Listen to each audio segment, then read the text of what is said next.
Welcome to the Creative Plan Podcast Network. Join us as we share our favorite RPGs, one-shot games, tabletop games, reviews of items, and convention panels, and other exciting things that we run into from time to time. Sit back and enjoy the show. Hi, this is Kelly, aka Trixie from Ragnarok and Roll, a Scion to Ragnarok story, and Tilda Wimblewick from D&D Journey of the 5th Edition. First off, I would just like to say thank you to everyone for listening to our varied adventures, as well as for rating us on iTunes and rpgpodcast.com. If you haven't rated us yet, we would greatly appreciate it if you could. And if you're looking for more ways to support our efforts, we are now on Patreon, a great site where you can help us continue making more podcasts, as well as some special surprises for our patrons. If you can, please look us up at www.patreon.com/cppn. Every little bit helps. And again, thank you for listening. But almost nobody hosts how to actually do this for work, how to make a living out of it, and what goes into that and how that all ties together and everything. So, the way I like to run these panels, please interrupt me like crazy. Any question you got, ask it. Just raise your hand. I'll be like, yo, feel free to ask anything. I try to go into as much detail as possible. If you don't understand anything, ask. That's what this is. I like back and forth Q&A. Because, frankly, I just wing this. So your interaction makes this more fun for everybody. So, off the bat, anybody got any questions? Shoot. How do you start? How do you start? Okay. So, to start cosplay or start making it a business? Business. Okay. First, you start cosplaying. Step one. Okay. After that, it really depends. I tell everybody, what is your goal? Like, what are you looking from this? Are you looking to make it a full-time job? Are you looking to make it a paying hobby? Are you, what do you want out of it? Because that drastically changes what you're going to do. Like anything, it really matters the end goal. And the reality is it's going to change over time. So we have a lot of, for us specifically, we have a lot of cosplayers who are like, being a pro cosplayer sounds amazing. I definitely want to come model for you guys. And I go, cool. You're going to have to work behind a booth. And they're like, that's totally fine. That's so easy. Cons are so much fun. And then they go sit behind a booth for 4 hours and they go, damn it. Mistakes were made. Because it's not all about the parties. It's not all about the hanging out with friends and, fun photo shoot stuff. It's, you got to sit behind a booth and you got to talk to people and you have your, people don't realize how tiring it is behind a booth. Because when you do, just like you guys are as attendees, you're walking and your feet hurt and it gets tiring. But the reality of it is you've got your friends you're chit-chatting with and you've got this cool panel you're going to and it's energy. And then you sit behind a booth and you have an hour of nonstop people and then you have an hour of absolutely nothing and you go like this, and then someone walks up and you're like, hi, I'm Derek Nova, Superheroes Unlimited. And you're like, but yeah, so step one, figure out what you want out of it. Is it where you're going with it? Then following that up is, are you looking to be a full-time job? Are you looking to be a designer? Are you looking to be like a cosplayer where you make your own stuff and you work behind a booth? Are you just looking to be a model modeling cosplay costumes? There's definitely avenues for every one of those things, but that's like the biggest thing is figuring out what you want and then working towards that because the avenues for each one are different. As that may be. So I know that's not exact answers, but it's also, There's a lot involved. There's a lot involved. You had a question, sir. Oh, I was going to say, what's your favorite personal cosplay? I don't actually cosplay that much. I am way too busy running around a con. And people don't take you seriously when you're dressed like King Kai. So one of the things we do for conventions is professional convention consulting. So we literally come out and go, hey, here's everything you're doing wrong. Here's how to do it better. Here's what's going to make attendees, vendors, celebrities, etc. happier. And again, people don't take you seriously when you're dressed like King Kai. But I mean, I don't have a favorite. There's so many cool, amazing costumes out there that it just all glomps. And, you know, when you do as many shows as we do, you do admittedly get a little jaded, where like, you're like, that's a really cool cosplay, but I've also seen like 90 of them, you know? So for me, my favorites are like the OC characters people do, or like somebody who like dumps a ton of time into a unique concept. Like one of the ones I really liked recently from Colossal Con was somebody did the swimmable predator and alien costumes. So they just have like basically the whole tail down the back and the head. So when they go in the water, the tail floats up and everything. So I mean, it's admittedly just really sexy bikini cosplay to a degree, but it was just a really cool concept with the floating tail, and I loved it. But yeah, I mean, it changes with what you want. You know, one of the big things I tell everybody is I often get guests, how do you be a guest at a show? You know, because everybody wants free passes and free tables and free this and free that. And one of the biggest things I bring up all the time is work ethic and what do you offer to a show? And a lot of people are thrown for a loop when I go, what value do you bring to the show? Because, you know, we're the cosplay coordinators for a bunch of shows. Number one message I get from people, hi, I'm so-and-so. I've been cosplaying for X amount of time. I have X amount of followers. And I think me being at your show would be fantastic for me. It'd be really helpful for me to grow my followers, for me to connect with people, for me to do this. I'm like, that's really cool. What do you offer the show? You know, you're asking them to give you a ticket, to give you a booth, you know, plane flights, appearance fees, whatever it may be. But what value do you bring?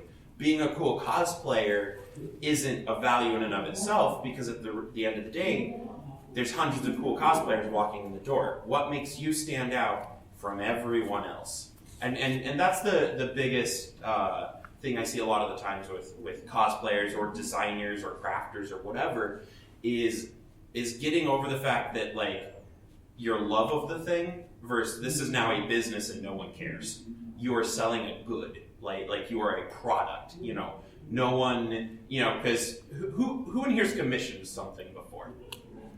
Okay, who in here has gotten their commission late? Excuses, reasons, I ran out of money, this thing, I was super busy with that thing. Who cared that their commissioner had those problems? Probably nobody. You paid for an item, you wanted your item on set time. Nobody cares that, you know, I was really sick from work, or I had to work an extra shift this week, or, you know, things along those lines. And that's one of the things I see a lot with crafters especially is, you know, because we're in a lot of like vendor groups and stuff like that and commissions groups. And I see people who are like, yeah, they said they'll have it to me in a year. And I'm like, what? Our turnaround time is anywhere between 6 to 9 weeks for pretty much any costume. From scratch. You know, if you get something like an Iron Man costume, it's longer, but like primarily it's 6 to 9 weeks for everything we do.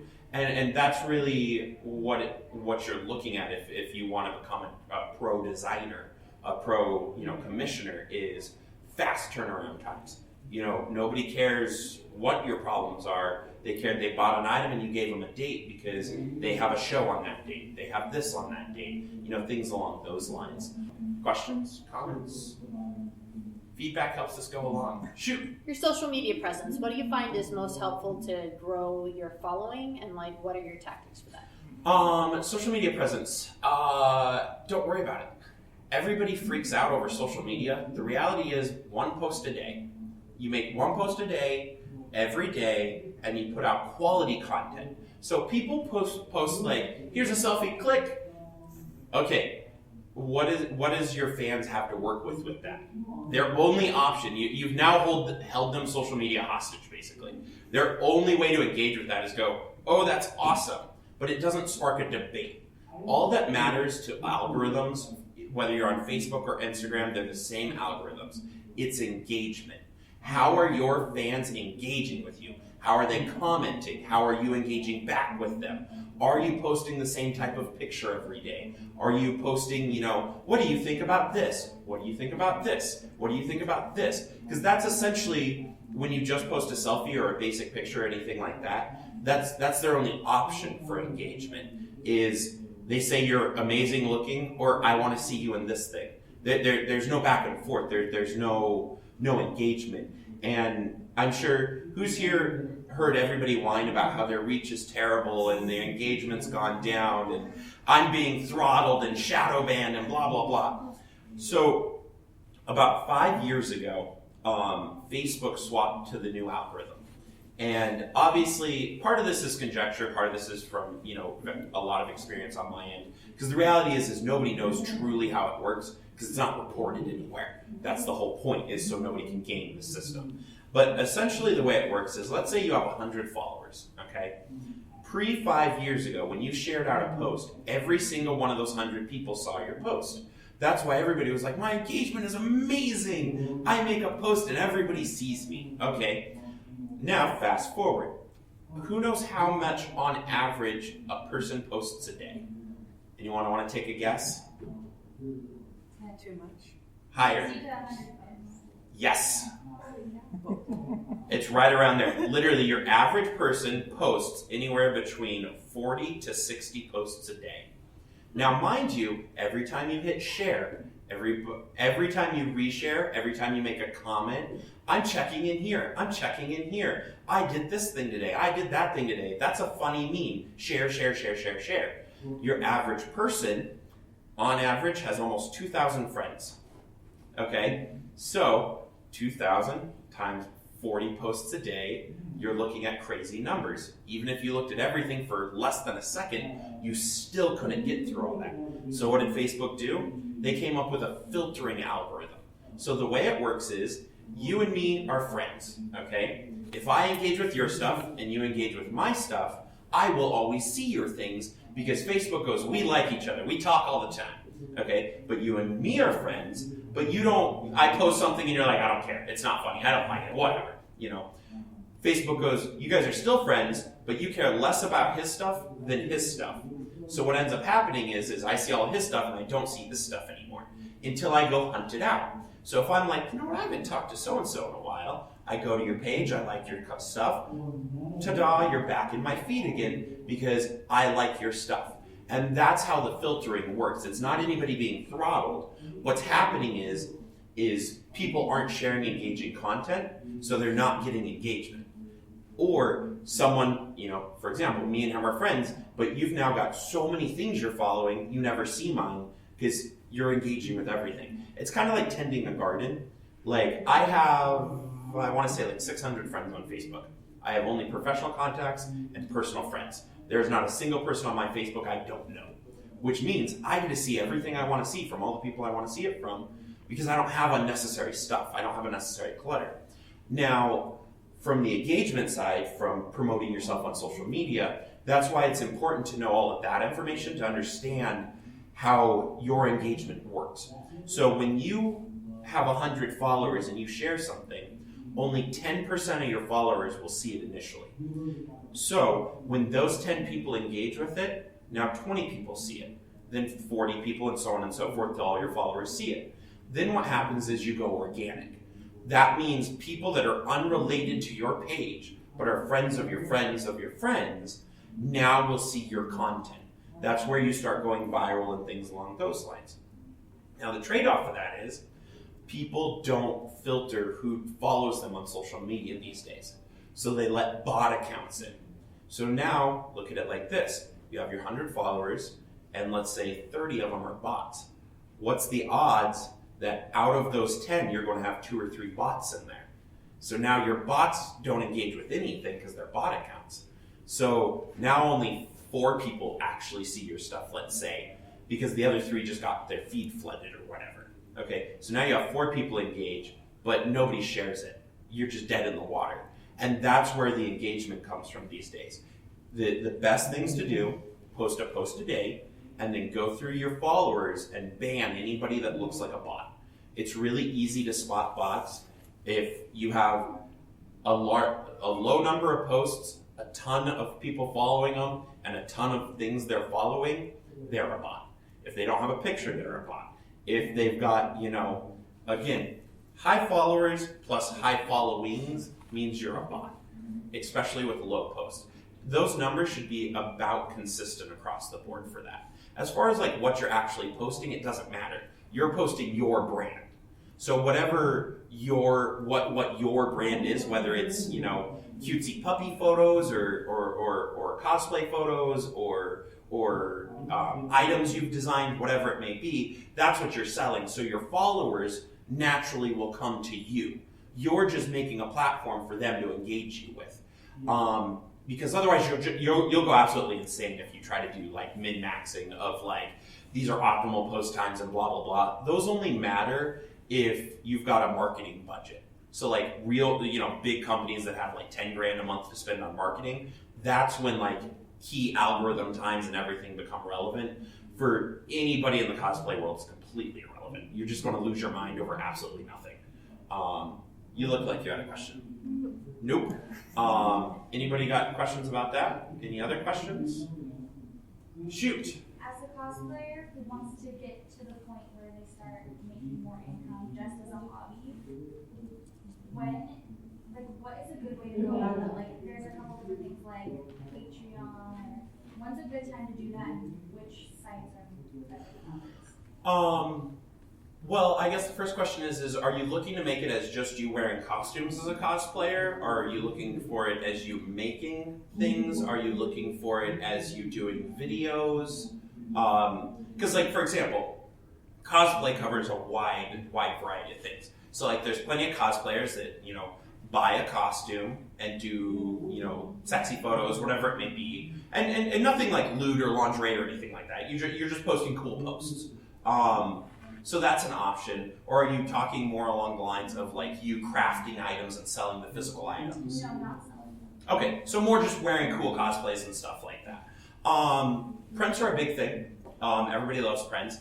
My advice with that, Patreon is a good resource, but like anything, and this ties into literally everything you're doing, it is a job.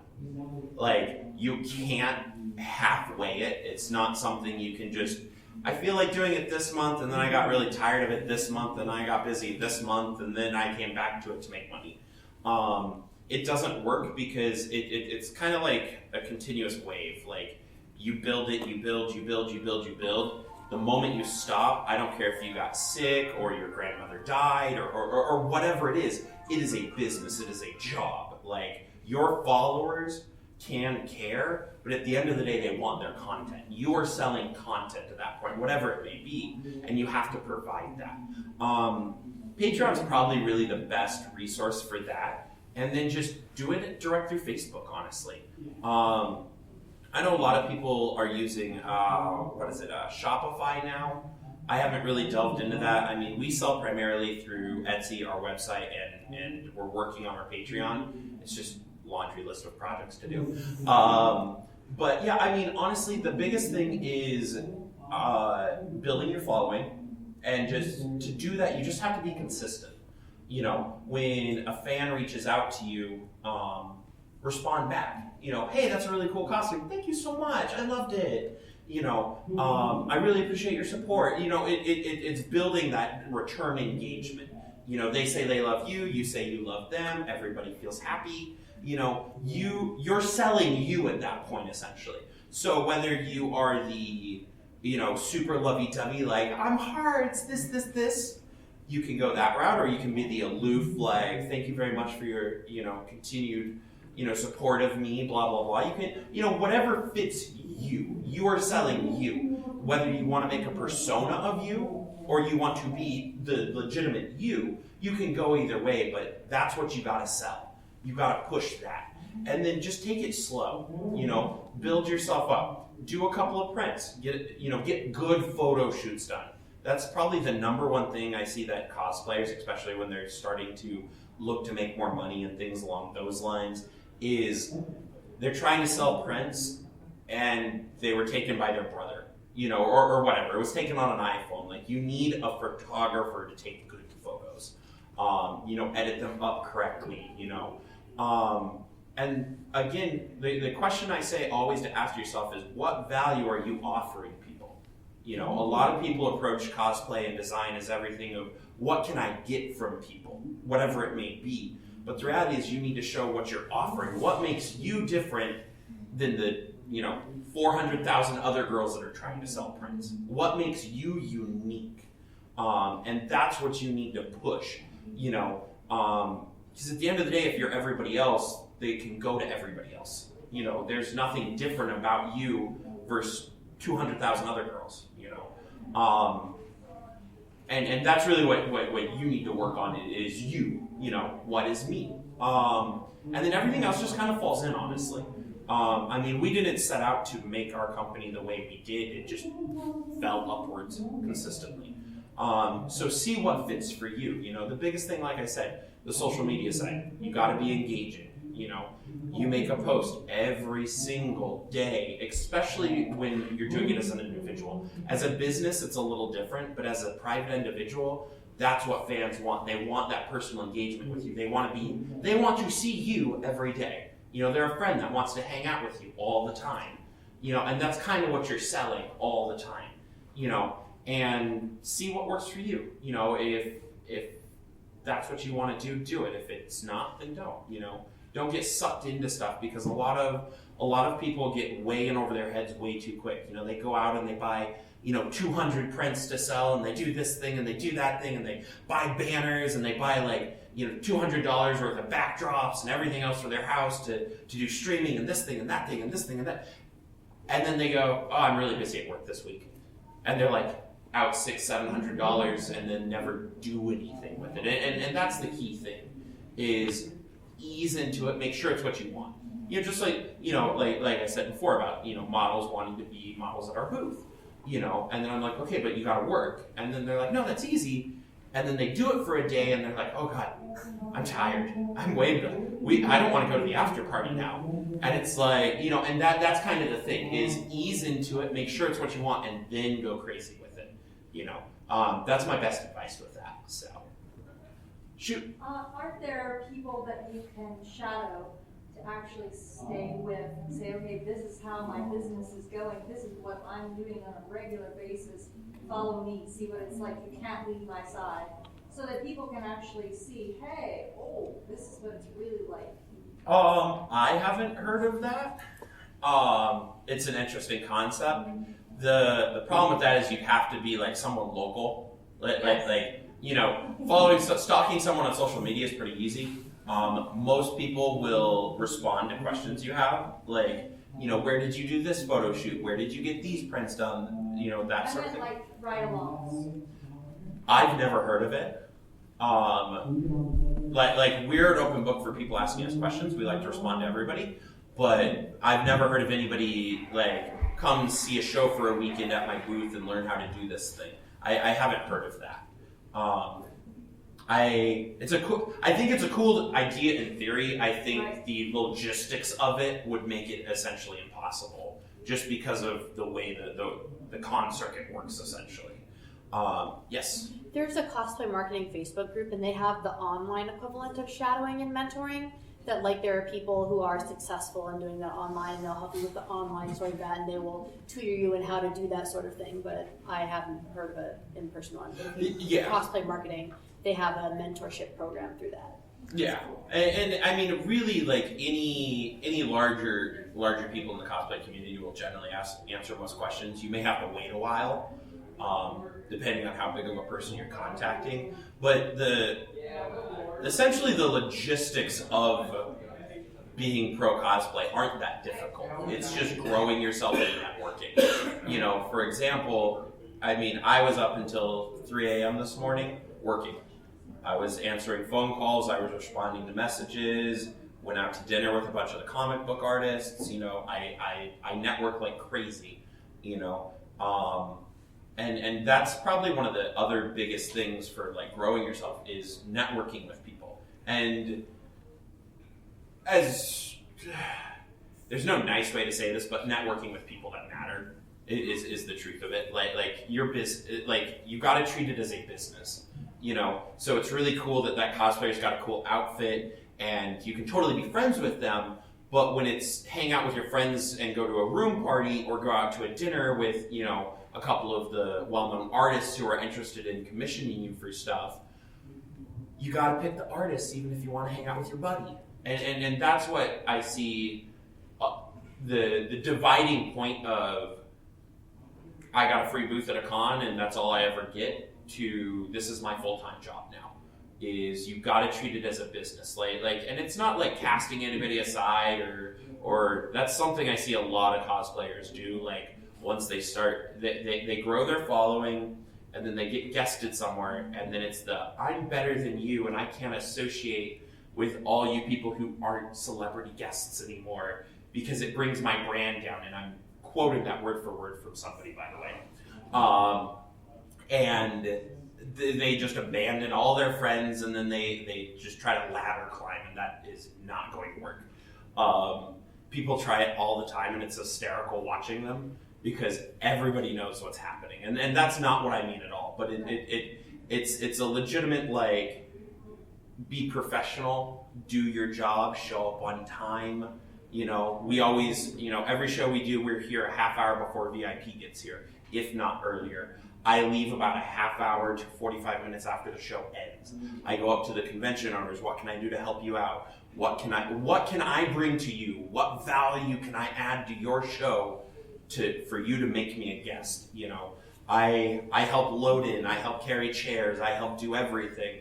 I don't play the diva card. Like, there's a lot of you'd be amazed at the behind the door stuff that you see from people who are like, they are the sweetest cosplayer ever. And I'm like, they're complete beep. You'd be surprised where like all the fans see is the sweetest, nicest person. And then behind the scenes, it's drama. And then their shows dry up and cons are like, we don't want to deal with this, and then they're gone. So I feel like the average life cycle of most pro cosplayers is about a year and a half once they get seen. Anybody that's lasted like legitimately longer than a year and a half to 2 years means they're going to stay because they're doing it right. Because you can literally watch the trajectory of people where they're like up, and then they cause a bunch of drama and they go down, and then they're never heard from again. And it happens consistently. So, questions? Next question. Well, then I'll go on to my next thing. Is who knows where you buy prints at? Awesome, great. Shoot, where do you get your prints at? Uprinting.com. No. Yeah. I will tell you. Okay, so this is admittedly a little bit sponsored here, because I work with this print shop, and this is the company we use, and I love them to death. But Artist Express is based out of Phoenix. We get our prints done there. They're amazing. You can do your 8x10s. You can do your 11x17s. Who knows what the average price for an 11x17 print is? What, like buying it yourself or selling it somewhere? Both. Usually an artist alley 11x17 print is $15, 10 to 15. Okay. What do you think they buy them at? Less than half that. Try 83 cents. Okay. Yep. That is what we buy our 11x17s at, is 83 cents. You have to buy 50 of them. Or, obviously the more you buy, the lower the price goes. The less you buy, the higher the price goes. But that is what most cosplayers are paying for their 11x17s, if they know where they're going. The most that they're paying is $3 to $4, unless they're really bad. Because you can get that stuff for like Vistaprint and various other places for like $3-4. But that's how much cosplayers pay for stuff. Because again, most people do think they're charging you 15, so they're paying $7. That's a reasonable markup. Not even close. Most of that stuff is less than $1 to $2 for pretty much any stuff on any cosplayer's table. But like I said, I recommend Artist Express. They're based out of Phoenix. That's where we get all our prints done. They do amazing, fantastic work. And it's not as expensive to get into the print side of things as most people think, and that's why I like to bring it up during these, because people are often like, I don't have enough money to buy $100, 100 prints. I'll never sell those.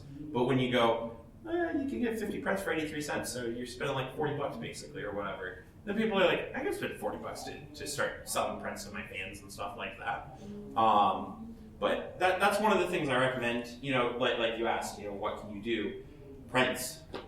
Everybody has them. Just make them unique. Come up with your own personal signature. Make that unique, and then just going to cons, like just being seen. Like as weird as it sounds, being seen at cons, going and saying hi to the celebrities, going and saying hi to the artists, like just be a presence in the community essentially, because people remember people. If you have a really cool costume and a really cool gimmick and a really cool act, and I see you at 6 conventions, eventually you can reach out to a con and go, hey, I do all the cons in the area. I have a decent local following. Could I get a free ticket? And cons are like, yeah, sure, why not? It's a free ticket, and if you bring in enough engagement for them and they provide you like a ticket code or whatever, and they go, oh, well, these guys brought in like 20, 30 tickets for us. Let's give them a table next year, because that's really how that works, is you continue to grow yourself. Start small. Like, too many cosplayers are like, I have a photo that's got 10,000 likes on it. And? Cool. The internet likes your picture. Kudos! That doesn't mean you're going to sell tickets to my convention. Like, that doesn't mean I'm going to have to beat people with a stick out the door. Because that people, even, like, one of the common misnomers is, who knows of a non-profit convention? Anyone? Have you guys heard of them? Like, often anime cons say they're a non-profit con. They're a 501c3 convention. Okay, so people will try to will want to support that con over a Comic-Con or whatever, because Comic-Cons are all about money. Like, it's just a business. People are trying to make money. Or fan-run events. Like, we're a bunch of fans that got together to put on this show, blah, blah, blah. The reality is even a non-profit con makes a ton of money. Because at the end of the day, all a non-profit is, it just means that at the end of the year, they can't have money in the convention's name. So Con ABC made 0 money this year. Con ABC's owner just made $100,000. And that's something you see a lot. So whether it's a non-profit or for-profit or whatever event, everybody is in the convention business to make money. Because if they don't make money, they don't have another show. Now, that being said, a lot of con owners are fans themselves. They are put on by fans. They do care about things. They want their show to run well, and they want their attendees to have a fun time. But that's the mentality you have to have when you reach out to a convention, when you speak to them, is it's no different than applying for a job. You don't go to a job and go, hey, I think I'd make a lot of money working for you. Your job goes, what? That is not a sales pitch for them to hire you. I think you guys could pay me a ton of money to work for you, and I'd really like that money. Okay? Yes, so would everybody else. What are you going to bring for us? And that's what you got to reach out for, is our general rule of thumb is whatever I ask for a convention, we should be bringing at least 2.5 times the value. So if I ask a con for $1,000, I should be bringing them $2,500 of value. Because at the end of the day, because a lot of, and I've literally had this talk with very large celebrity cosplayers, okay, people that, do 10, 20 shows a year, and like, you guys would know their names if I said them. And they're like, well, a con should just break even on me. And I go, what? Why? Well, because I have all these followers and blah, blah, blah, blah, blah, blah, blah, blah, blah. And I go, okay, but why would they want to just break even on you? If I pay you $1,000 and you make me $1,000, I didn't need you there in the first place because we're at a zero. We started at 0, we ended at 0. There was no benefit here. And that's the mentality you have to approach when you go the pro level, is everything is now work. It can be fun. I love doing this. We've got to meet so many amazing people. Funny story, actually. Who knows Gilbert Gottfried? Iago from Aladdin, okay? His horribly annoying voice. Would you believe that he doesn't sound like that in person at all? Not in the least. He talks like this. Is a very, very quiet man. And he's super mellow and really calm. calm, and then he gets on stage, and he's the most annoying thing ever! And you're like, whoa, where did the quiet little old man go? But it's interesting stories like those. So like, I love doing this, but it is always work. You know, you got to remember at the after party, just like any, you know, work party, don't get drunk at your work party. Don't get wasted. You know, you don't get wasted in front of your boss. You don't get wasted in front of potential employers. You know, I hear all the time from cosplayers, oh man, we were drinking till 3 a.m. and I'm so hungover this morning. Cool. Nobody's going to make you a guest, dude. Like, and it's things along those lines. And the reality is, and you know, this is where I gotta be super blunt, not everybody's cut out for it. Not everybody should. You know, not everybody is going to be a rocket scientist. Not everybody can be a pro cosplayer, because then who does the con? You know? But if that's something you really want and you have the drive and you put in the effort and you put in the work for it, it is possible. You just have to expend that effort, that time, the money. You know, it's like anything, it's an investment. You're investing in yourself to grow and get bigger and do these things. But it is, you know, I work on average about 100 hours a week. I would make more money doing a regular job at less hours than I do this. But I get to set my own hours, and I get to do whatever I want. So it works for me.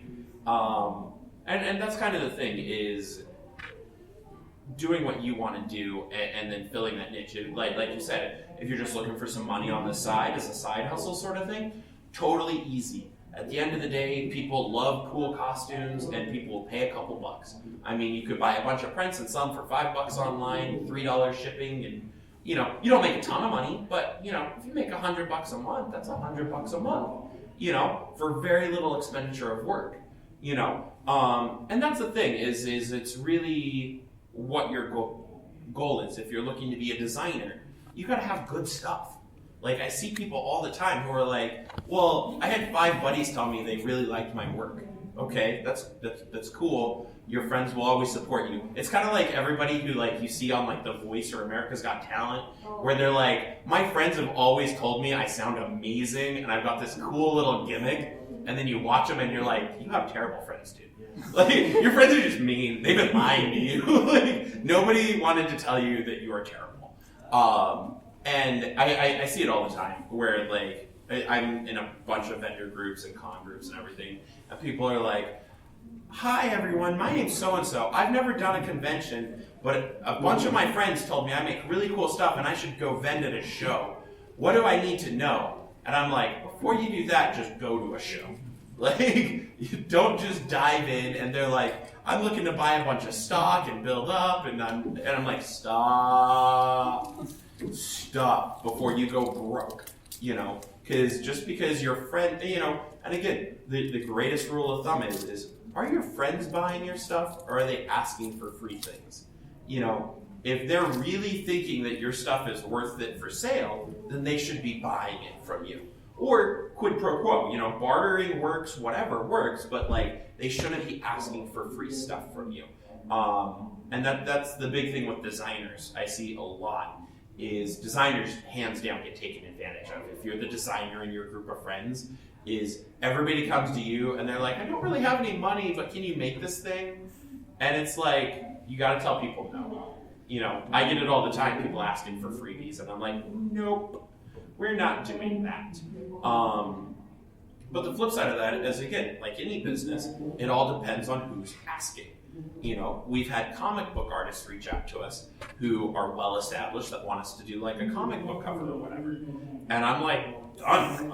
I'll make a free costume to be on a comic book cover. Sold. You know, but it's really weighing that. And the reality is you're going to have several times you get burned, you know, where you think it's a good deal and it's not, and it doesn't, you know, pan out or whatever. But it's really just mitigating the risk and doing the best you can, like any business, you know. It's no different than an actual job. You know, you put in the time, you put in the work, you put in the effort. I think probably where it starts to be the biggest issue is the moment when you start making enough money doing it to really consider doing it full time.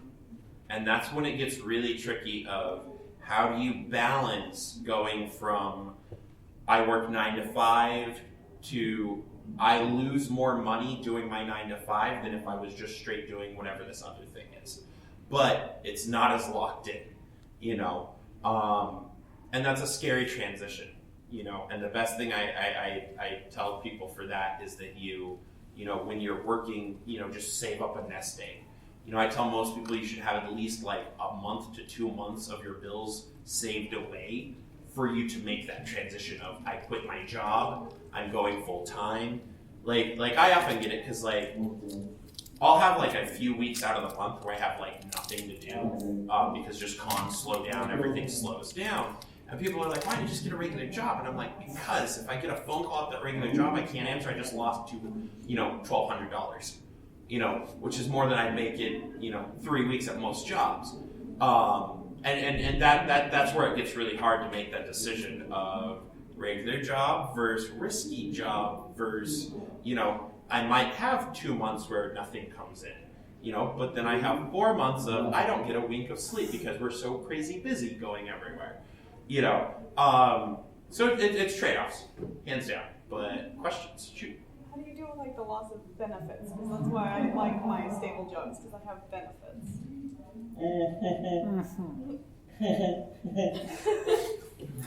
Yeah, I don't have benefits. Yeah, It's a risk. Yeah. Honestly, that, especially with the way things are these days, societally wise, that it's hard. It's very hard for anybody that needs those medical benefits or knows they could need them randomly to do that, to lose a regular job. I don't have a solid answer for that. My best advice with that, I guess, is people don't realize how much time they really have in a week because, frankly, people piss away a lot of time. I can't tell you the number of people I know where they're like, I work 30 hours a week. And I go, okay, you want to do this? Oh, I don't have time. You have nothing but time. You have nothing but time. Like, you have... So I've done the math multiple times. And the reality is if you worked 2 full-time 40-hour weeks, plus getting regular 8 hours of sleep a day with 2 hours of time for eating and an hour of time for travel each day, that still leaves you 20 hours a week with nothing to do. Working 2 full-time jobs, okay? Now, mind you, that is a very busy 7 days a week schedule, obviously, but most people aren't working 2 40-hour-a-week jobs. Most people are working a 30, 35-hour-a-week job, and then maybe some school, So that still leaves you a ton of time, but people screw around. They don't double up. So, I love watching TV. I put the TV right in front of my computer, and then I go to work. I get to watch my shows. I get to do all my work. It's stacking your time. It's not, screwing around. It's not, your friends want to go out to just a random party that gets you nowhere. That's just hanging out with friends. You don't need to do that every other night. Don't abandon your friends. They're important, but you don't need to hang out with them 3 nights a week. You need to focus on what's going to benefit you, what's going to grow you, what's going to expand you, and that thing, stuff along those lines. And that's really one of the biggest things I see often is people not doing that. I can't count. We've had models before because our models come with us, all across the country. And so we've had times where I'm like, hey, we're going out to dinner with, XXX and X celebrity or whatever. And they're like, oh, well, my friends are here and we're going to go grab drinks. And I'm like, that's totally your prerogative, but you could take pictures tonight with XX celebrities who are going to share you out on their Instagram because you're super cool and tag you and get you engagement and, being seen with so-and-so is a big thing for you. And they're like, no, I just want to drink with my friends. Okay, great. And then a week later, they're like, man, my engagement sucks. And I was like, man, that might be because you missed this prime opportunity to connect with someone, And it's things along those lines. It's weighing what your value is. If all they want to do is hang out with friends and do that thing, more power to them because that's what they want from it. But you can't want that and then give up this and then be grumpy that you gave up this and you didn't get this, And that's the mentality you really have to approach is, are you going to put in that time? Are you going to put in that effort? You know, it's a lot of work. You know, it's long hours. Like, a great example is I see, you know, cosplayers always get blasted, especially the ones that have bigger Patreons. And they're like, it's ridiculous that you make so much money on Patreon when you just ship out prints. Okay, that sounds reasonable, you know, at its surface. But when you look at the logistics of shipping prints, it is hell. Like, it is terrible. One, you have to order all the prints, which is a chunk of money, you know, once you factor in shipping, because the print itself may only be 83 cents, but it costs like $30 shipping to get it to you, depending on where you're at. And that doesn't matter who you order through. Nobody gives you free shipping, because prints are heavy, okay? So then, you also have to order all the stupid cylindrical tubes, okay? Those tubes are like $2-3 a pop, okay? Then you have to sit there, sign every one of those prints, okay? I know some of the cosplayers do like kisses on them and stuff like that. So like, I know, you know, I have friends who get like chapped lips from like kissing these prints, which just sounds ridiculous, obviously. But, you know, they do all of that, and then you gotta roll it up and put it in the tube, and then put a business card, seal the tube, go on to the next one. Now imagine doing that 50 times in a row. You know, that takes hours. You know, that's like a whole day in and of itself. Then you have to go to the post office, and then you have to print out every label, sign every label, put every label on, and pass it off. You know, that's a whole big project. And that doesn't even factor in the time that it took them to build the costume, create the costume, arrange a photo shoot, edit up the photo shoot, promote the photo shoot, promote the Patreon. You know, social media, like at the bigger levels, is a full-time gig in and of itself. Is how crazy it gets, because again, you got to be doing your Instagram live stream, your Facebook live stream. You got to be posting a little bit on YouTube. You got to be doing tutorials. You know, a 20-minute tutorial is actually about 8 hours of video and editing and work over for your quick little 10-minute, 20-minute video thing, you know. To do the high-quality content ones where stuff comes spitting in and the fade-outs and this and this and this and this and this, you know. So there goes a week of your time, you know, and then imagine that a lot of these cosplayers do a new set every month. So every month, right off the bat, they're losing at a minimum a week. So that's 3 weeks they have to be spending to build it and do this and do that. And again, life, living, going to the grocery store, you know, all the regular human things you do, you know. So it's a huge time investment in it. Like I said, it becomes a job. It becomes hardcore work where you have to do all of this behind the scenes. And that's assuming you have somebody to help you. You know, if you have to do it all alone, where like you're your own social media promoter and sales, like the stupid messages we get at all hours of the day just baffle the mind. Like straight up. I had a guy order a print from us. Actually, he didn't even order a print. He said, I want to give you guys $100 for prints. And I go, okay, what prints? I just want prints. Okay, sure. And I go, where are we shipping them? To my house. Kind of figured that. Okay. Where might your house be? Oh, I'm in this state. Okay. Awesome. Can we narrow this down more than planet Earth? And so I finally got his address out of him. And then he sends me the money. And then 5 minutes later, I get a message, where's the prints at? Oh my gosh. And I go, what do you mean you just paid? He goes, yeah, I paid. Where are they? And I go, well, we have to ship them. And he goes, what do you mean? And I go, you didn't order digital prints, you ordered physical prints. He goes, I know I ordered physical prints. Where are they? And I go, we have to pack them and ship them to you. And he goes, oh yeah, I guess that makes sense. I thought they were just going to appear. And I'm like, what? Right? Right? And you just have this moment of, I don't take drugs. I turn to Sapphire and I'm like, read this, and just I'm not having a stroke or something, right? Like I get it, like my brain failed suddenly. She's like, no, that's just as weird to me as it was to you. And it's stuff like that where like, and then we get people like, I had one guy message us at 3:30 in the morning, which anywhere in the United States was after 1 a.m. Okay. The first message was us do you guys make Batman capes? Okay, now mind you, this message came in on our Batman cape listing from Etsy, okay? And I'm like, yes, we make Batman capes. Could you make me one? Yes. And then I go, it's currently really late, early in the morning, we'll respond to you later. Because I try to be very quick with people because people are weird. So at that point, I'm like, okay, this is done. I got 72 additional messages from this guy. First it was just like a couple of questions, and then why aren't you answering? And then how could you not answer me? I'm a paying customer. And then it just went downhill from there to him just being like, F you, F you, F you, F you, F you, repeatedly. And I'm like, it's 3 a.m. Nobody's going to respond to you. The fact I responded to you the first time. And it's crazy stuff like that you have to deal with. And, that's before you even get into, like, the general stuff that women as a whole have to deal with on social media,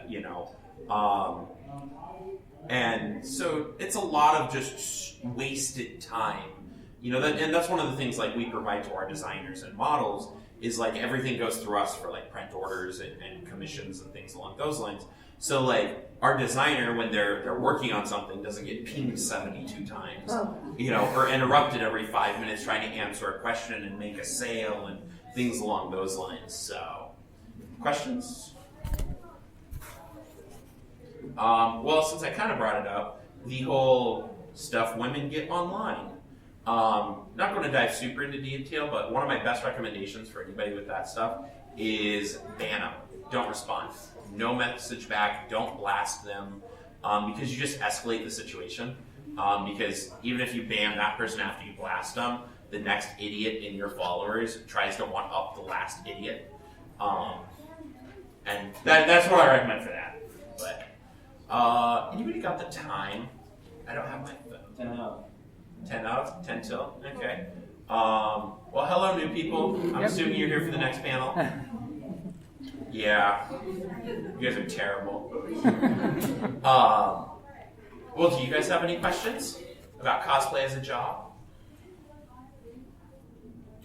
How long ago did you forgo your sanity? That's been gone a long time. I feel like I've always had it lost, but like my exasperation with the world really hit its peak like 2 years ago.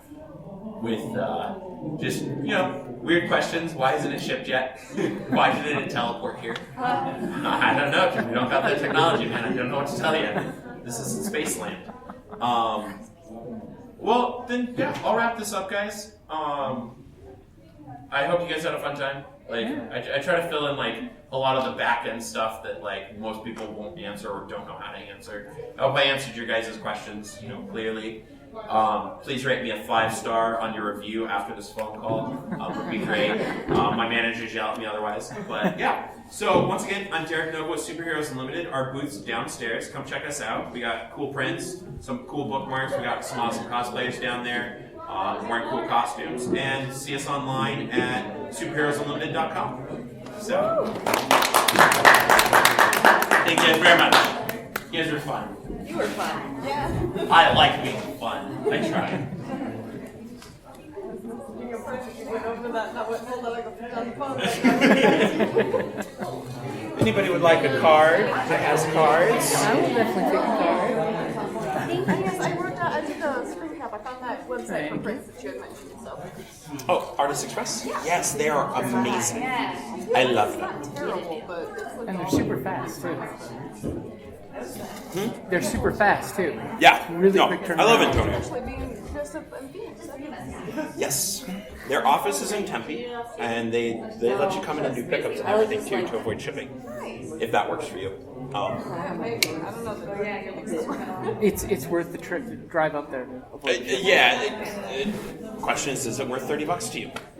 If it's not, then cool. If it is, extra, maybe deliver it to the door. So hang out with some friends up there. Exactly. You go to Tempe, you go to the RPG bar,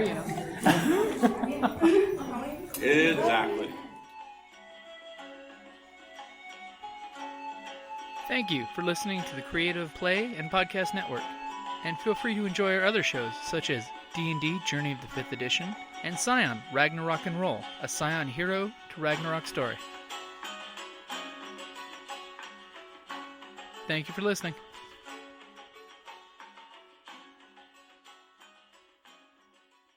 Hello, this is Eric. And Wendy Strog with Stone Valley Hobby and Games. We sell board games, card games, role-playing games, and supplies. We have thousands of Magic the Gathering cards available, carry Kickstarter products, and work with veteran-owned small businesses to bring you our own line of products. We are a small business retailer, but we offer competitive prices, a loyalty system, and free shipping on orders over $100. As a military veteran myself, I'm a strong supporter of our armed forces, their families, and contractors out there doing the hard job. So any order from an AA, AE, or EP address will be shipped absolutely free. Remember, StoneValleyGames.com, where we take your leisure seriously.